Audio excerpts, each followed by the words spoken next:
But I did always have that itch the entire time that I'm like, all right, I'm doing a job, but I kind of want to start something else. So that was for a while.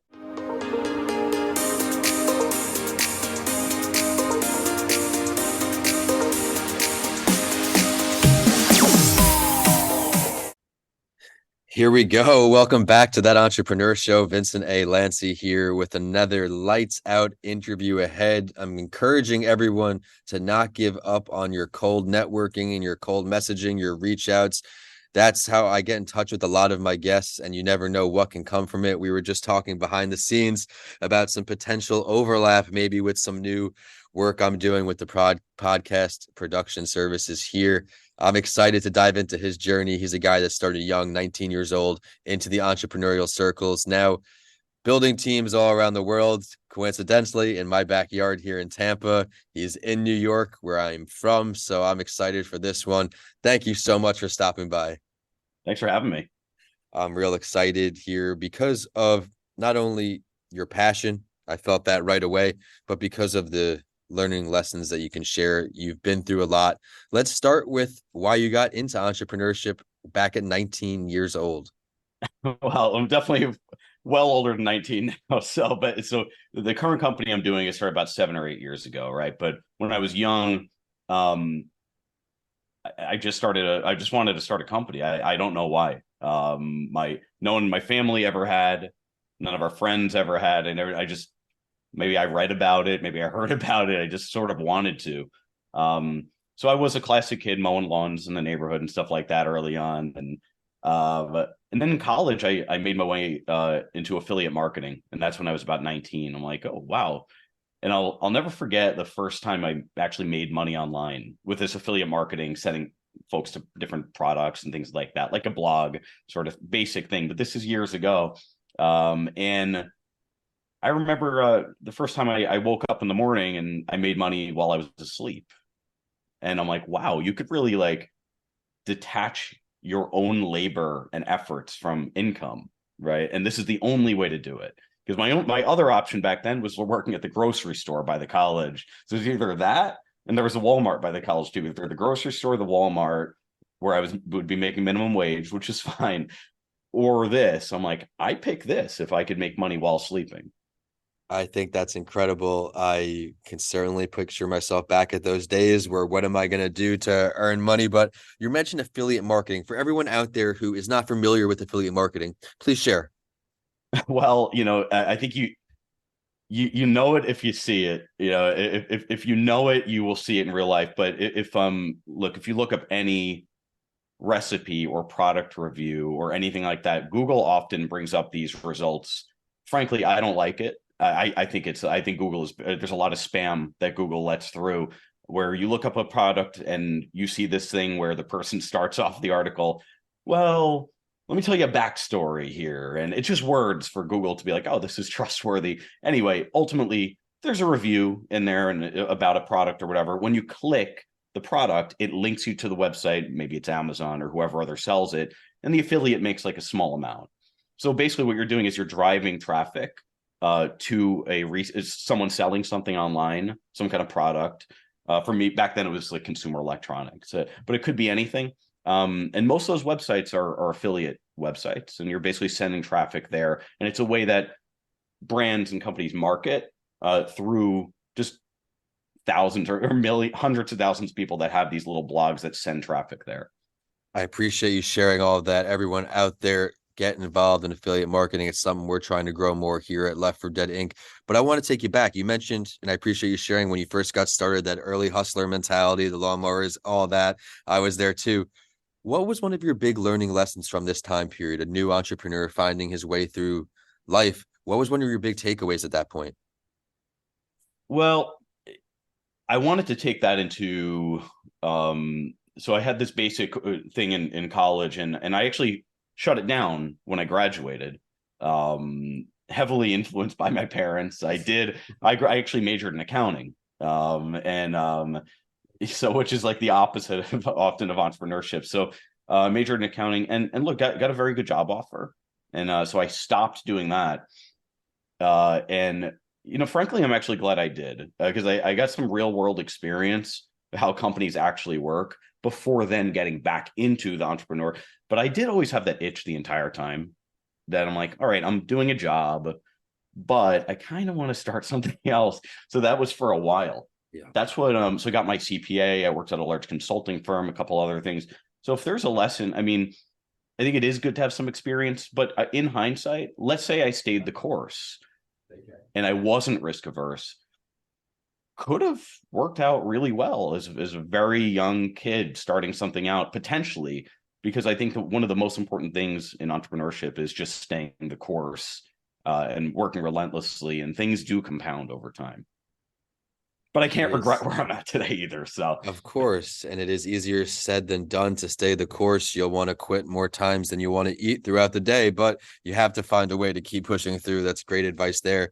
We've learned why you got started, how you got started. What are some things we should know about your current venture? Who is your ideal customer for anyone listening on? sure. So basically what happened is I made my way, worked at some larger firms and made my way into venture capital where I was actually investing in startups. Um, what I then realized being a CPA is that their finances, their books are actually not in the best shape, a lot of early stage companies. So my current company, we actually are a fractional finance and accounting firm for small businesses and startups that are too small to have, a controller and a CFO and even a bookkeeper internally. So we do that on a fractional basis for quite a few companies. So that learning in venture led me to do this today. I love that. Now you mentioned something else, VC. A lot of entrepreneurs hear about it all the time, but not everybody can just go ahead and get VC, right? Give us some takeaways here for everybody listening on that may not be as familiar. Yeah, so VC venture capital. It's basically a small subset of I guess what you call private equity or whatever. But there are funds out there that their job is to invest in companies with very, very high growth potential that could end up selling for hundreds of millions or billions of dollars one day. That's the business model.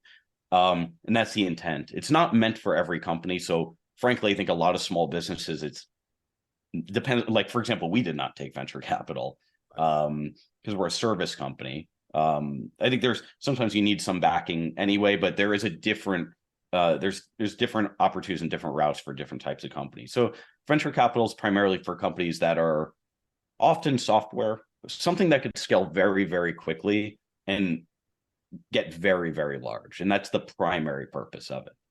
Thank you for sharing all of that. I want to circle back to what you're doing right now, the fractional employees. This is something that I am in this world all the time, of course, on this show, but I'm hearing more and more of this because it does help us outsource our weaknesses and not have to lay out a $60,000 salary, $70,000 salary, whatever. Say there's entrepreneurs listening on today here, Paul, where they may have money to take on one back-end finance accounting role in a fractional capacity. Where should they hire first just to organize everything? What's most important? Well, I think so. The way we do it's really tricky because in the same way, if you in marketing or advertising, Yeah. someone like me would not quite understand the difference between different sorts of roles, right? And most of our clients, we educate them on the different types of finance and accounting roles. So the difference between a bookkeeper, a controller, a CFO are all so different skill sets, or someone who could build a financial model in FP&A. What we do is we do each of those things on a fractional basis. So you get the best of each of those, but you may only need like an hour of a CFO. So I would actually focus not on the role, but a firm that could, and granted, we're one of them, but we're not the only, that could give you a few different skill sets that you need on just only what you need on demand. I really appreciate you sharing all of that. We'll circle back in just a few moments at the end, but where can we find your services online? More about you. Sure. It's just graphitefinancial.com. And specifically, you can look at graphitefinancial.com/podcast. We put that up. We have some resources, a link. You can speak to me or others on our team, and we're happy to talk. I love it. So are you a podcast host as well? I'm not, no. I was going to say, we got to talk more about that. You've given us a lot of value here. We're talking about a lot of things that can improve the entrepreneur's day-to-days, including outsourcing our weaknesses, these affiliate markets. You are, of course, a serial entrepreneur doing this since your late teen years. Are you sticking with this? Do we have something else going on as well right now? What else is going on in your world, or what's next for everyone listening on? Now, this is it. So the interesting thing about when I started this company, I didn't kind of realize what it could end up being. Right. So we're almost 100 employees now. And it was quite a challenge to get there, but uh, it could certainly, the market is still very, very large. And we're really just trying to cement ourselves as kind of a go-to, in the market. And I think it could just continue to grow.